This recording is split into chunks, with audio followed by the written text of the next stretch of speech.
across Afghanistan's landscapes. From Bamyan's highlands to Helmand's deserts. A quiet revolution once unfolded, not a revolution of arms, but of governance, participation, and local voice. This is the story of Afghanistan's sub-national governance experiment from 2007 to 2021. A story of hope, complexity, innovation, and ultimately, legacy. Welcome to the LocalNexus GovLab. Welcome to the Grassroots Legacy.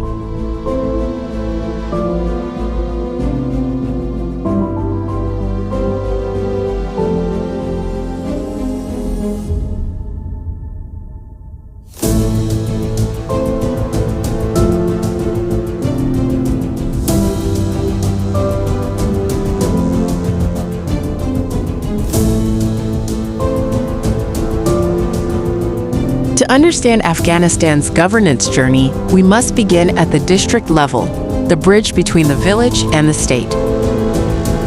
Districts were the heartbeat of local life, where farmers negotiated water rights, where elders resolved disputes, where youth sought opportunity, and where women advocated for dignity and inclusion. Yet for decades, districts lacked structured, accountable, and participatory governance mechanisms.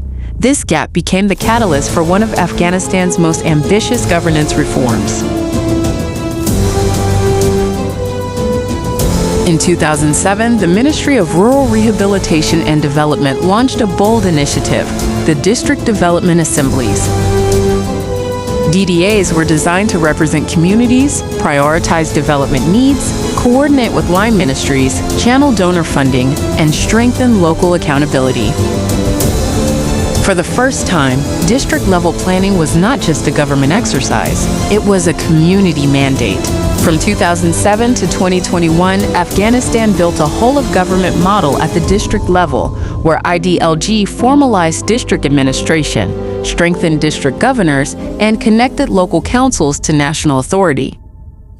Working alongside MRRD and key line ministries, agriculture, education, health, and public works, district development assemblies helped align community priorities with national programs.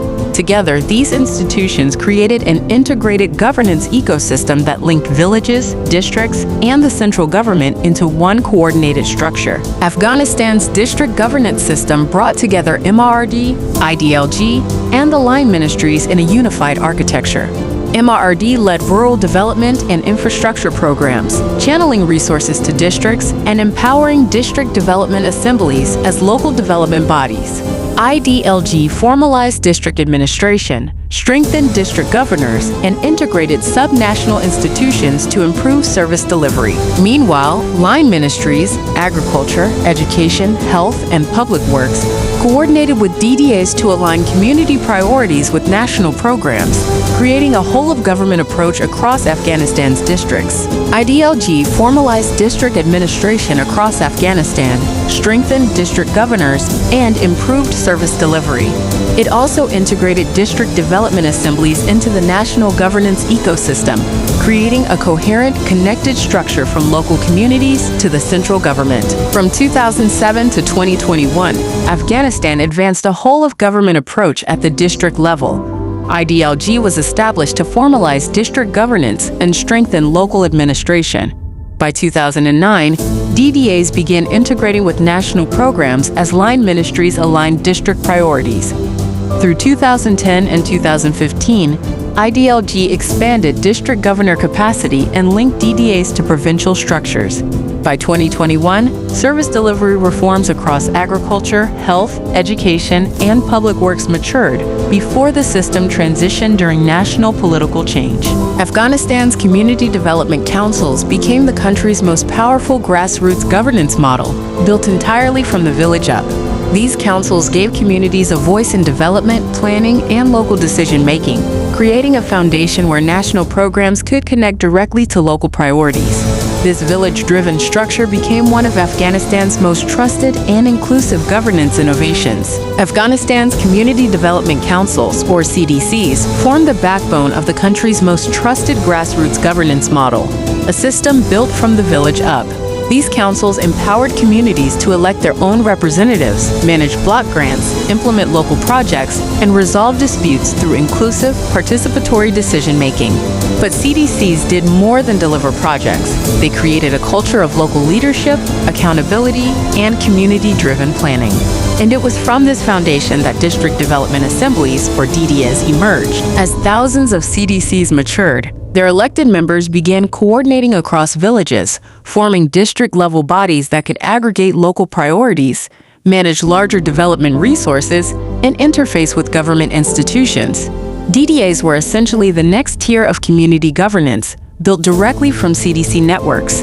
They connected village voices to district administration, enabling development planning that reflected real community needs. Together, CDCs and DDAs created one of Afghanistan's most inclusive and bottom-up governance systems. Afghanistan's community development councils empowered villages to elect their own representatives, manage block grants, implement development projects, and resolve local disputes. These core CDC functions created a trusted foundation for local governance. As CDCs matured, they linked upward to form district development assemblies, creating a continuous governance chain from village to district, a bottom-up model rarely seen in fragile states. Together, community development councils and district development assemblies created a continuous governance chain from village to district, a bottom-up model rarely seen in fragile states. By empowering communities to elect representatives, manage block grants, implement projects, and resolve disputes, CDCs laid the groundwork for district-level governance. DDAs then built on that foundation, linking local priorities to broader administrative systems and demonstrating how community-driven structures can shape national development.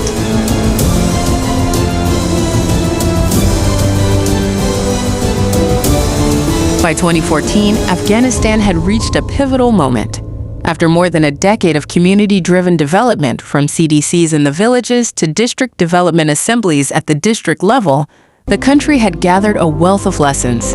Lessons about what worked, what didn't, and what was needed to bring real governance closer to the people.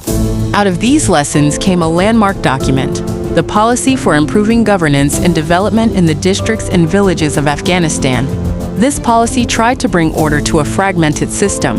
It aimed to structure CDCs, unify all district-level community-based entities including DDAs, formalize district-level planning, and improve coordination with ministries. Most importantly, it was designed to prepare Afghanistan for something promised in the Constitution: elected district councils under Article 140. But Article 140 never became reality. Elections at the district level were never held. And without elected councils, Afghanistan faced a governance gap, a missing link between provincial authorities and the communities they served. So through this same policy, the government introduced an interim solution: District Coordination Councils, DCCs. These councils sought to bring together district governors, DDAs, line ministry representatives, civil society, women's groups, youth networks, and other district-level actors, all sitting at one table. Their mission was simple but powerful: coordinate, plan, and deliver. For many districts, DCCs could become the first space where local voices could influence development priorities. Women and youth, often excluded from formal governance, finally have a seat in shaping their district's future. Ministries could align their projects with real community needs, and district governors gained a structured forum to manage development more effectively. Were DCCs perfect? No. Were they elected? No. But in a country where governance often struggled to reach the district level, the idea of DCCs represented one of Afghanistan's most meaningful attempts to bridge the gap between the state and the people. Even though DCCs were never formally established or operationalized, the concept itself reflected a growing recognition that Afghanistan needed an inclusive, coordinated platform at the district tier, one that could bring together governors, DDAs, ministries, civil society, women, and youth. The proposal for DCCs was a step, not the final step, toward a future where local governance could be legitimate, inclusive, and responsive. And even with the National Unity Government's public commitment from 2015 to 2021 to finally implement Article 140 and hold district council elections, this never happened.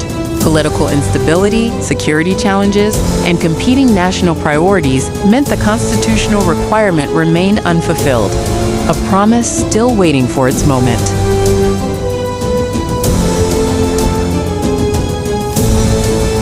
International development agencies, donor agencies, USAID, UNDP, the World Bank, and other donor agencies invested billions into local governance and rural development. Their support enabled training for DDA members, infrastructure projects, women's empowerment programs, youth leadership initiatives, and district-level planning tools. But donors also brought challenges: fragmented funding, overlapping mandates, shifting priorities, and dependency on external resources. Around the world, similar models exist. Kenya's county assemblies, Nepal's rural municipalities, Indonesia's village councils, Rwanda's sector councils. Afghanistan's DDAs were unique because they emerged in a conflict environment, relied heavily on community legitimacy, and operated without formal constitutional recognition. Their rise was impressive. Their fall after 2021 was abrupt, but their legacy remains a blueprint for community-driven governance in fragile states. The Grassroots legacy. After 2021, Afghanistan's governance landscape changed dramatically. DDAs, CDCs, and DCCs lost formal recognition. International funding halted, structures dissolved, but the legacy did not disappear. The skills, the networks, the community cohesion, these remain embedded in Afghan society. The Grassroots legacy is not about institutions, it is about people, and people carry their governance experience forward. As we reflect on Afghanistan's district governance journey, we see a story of resilience, innovation, and aspiration. A story that teaches us that governance begins at the grassroots, that development is strongest when communities lead, and that even in fragile states, local voices can shape national futures.